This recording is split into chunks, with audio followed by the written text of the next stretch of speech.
Oke, bismillahirrahmanirrahim. Assalamualaikum warahmatullahi wabarakatuh. Perkenalkan, nama saya Muhammad Saroni dengan NIM D600 190 177 dari Program Studi Teknik Industri Universitas Muhammadiyah Surakarta.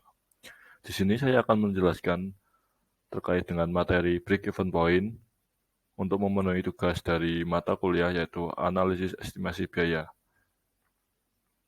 Analisa break-even point adalah suatu cara atau teknik untuk mengetahui kaitan antara produksi, penjualan, harga jual, biaya, laba, dan rugi.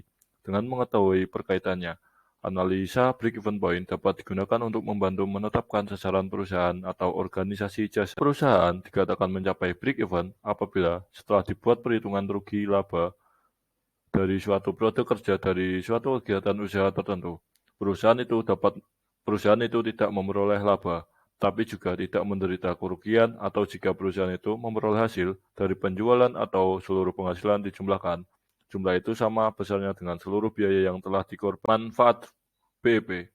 Apa aja sih manfaat dari break-even point? Yang pertama, sebagai dasar untuk merencanakan kegiatan operasional dalam usaha mencapai laba tertentu.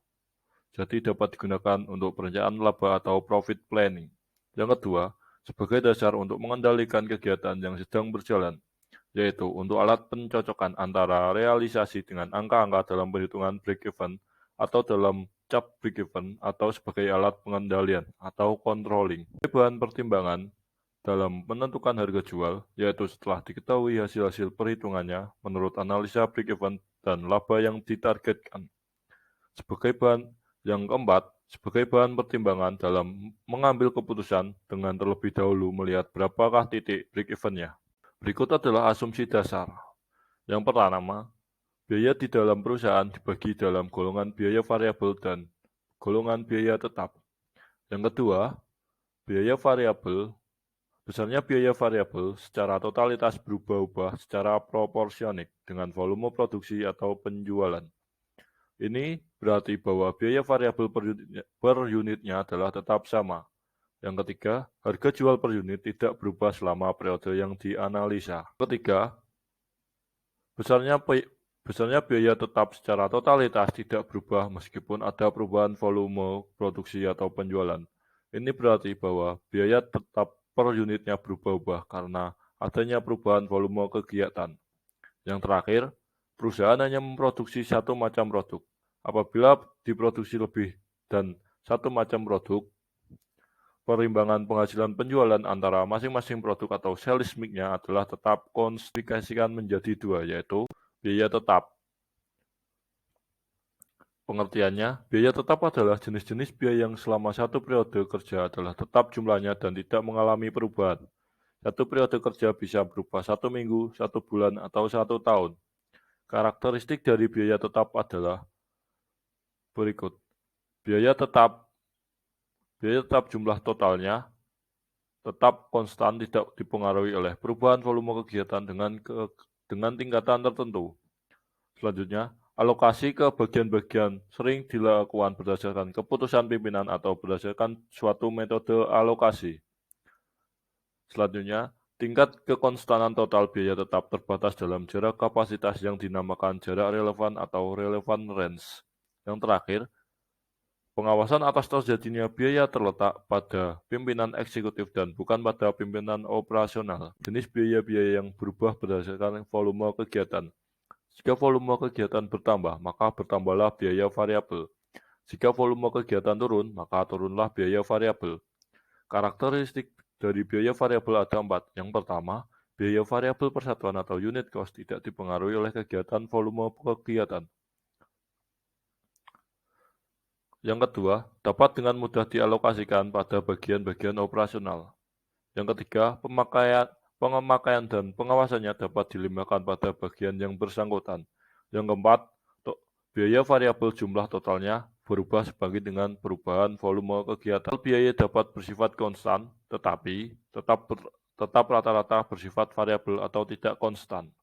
Total biaya adalah total biaya variabel dan total biaya tetap. Cara penentuan break-even point, yaitu yang pertama dengan membuat gambar break-even point atau chart, yang kedua perhitungan matematis, yang ketiga Efek perubahan berbagai faktor terhadap break-even point. Harga jual per unit dan jumlah biaya terhadap break-even point. Efek pertama, analisa break-even point digunakan asumsi bahwa harga jual per unit tetap konstan atau P. Efek kedua, bila P naik, maka memiliki efek yang menguntungkan karena BEP-nya akan turun.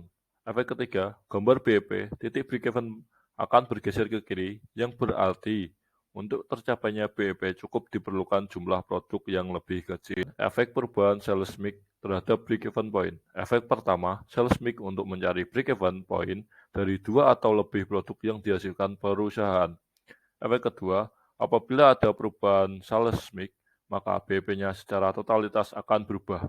Efek ketiga, perhitungannya dengan cara mencari break-even point satu jenis produk karena adanya variabel cost dan harga jual unit yang berbeda dari masing-masing jenis produk. Hitung break-even point. Data yang digunakan adalah data keuangan laporan. Data laporan keuangan tersebut harus dikelompokkan terlebih dahulu menjadi biaya tetap dan biaya variabel agar bisa dihitung nilai break-even-nya. Secara matematis, tingkat break-even dapat ditentukan dengan berbagai rumus, yaitu dengan pendekatan matematis. Untuk mencapai kondisi break-even, maka penerimaan atau revenues harus sama dengan total biaya. Rumus terlampir dapat berdasarkan harga jual per unitnya atau P dikalikan dengan jumlah unit yang diproduksi dan terjual.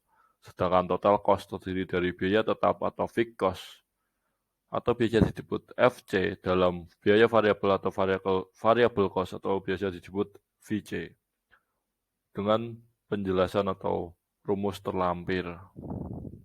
Sehingga BP per unit dapat ditulis dengan rumus BP sama dengan biaya tetap per P dikurangi AVC.